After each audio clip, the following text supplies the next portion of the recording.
And of course, dapat marunong siya magkapampangan. Matanong ko lang muna, Mayor Go, marunong ka magkapampangan?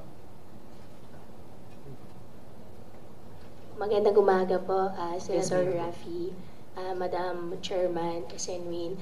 Dita Clavo po yung aking kapampangan po. Hindi klaro. Hindi po, konti lang Kaunti po lang yung po. alam ko po, konti lang po. Okay.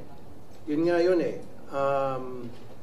Matagal ka sa Tarlac at nakahalubilo mo yung mga tauhan mo and all of these people that work under you, of course, they speak Kapampangan.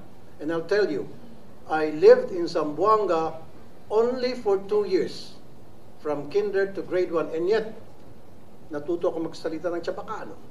And it's unbelievable on your part, and you live in that place up to now, and dealing with people, with your staff sa farm mo, at hindi ka natutong magkapampangan, konti lang. Ako, malawak ang Chabacano ko. And I only live in Zamboanga for 2 years.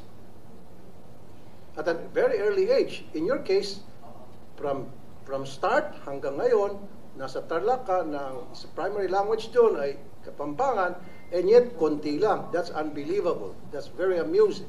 Tell it to the Marines, sabi pa nga nila. So mamaya po, Madam Chair, Yes, marami akong katanungan na sigurado kong pagpapawisan itong si Mayor Go. Bigyan po natin siya ng tissue at saka panyo. Maraming salamat po, Madam Chair.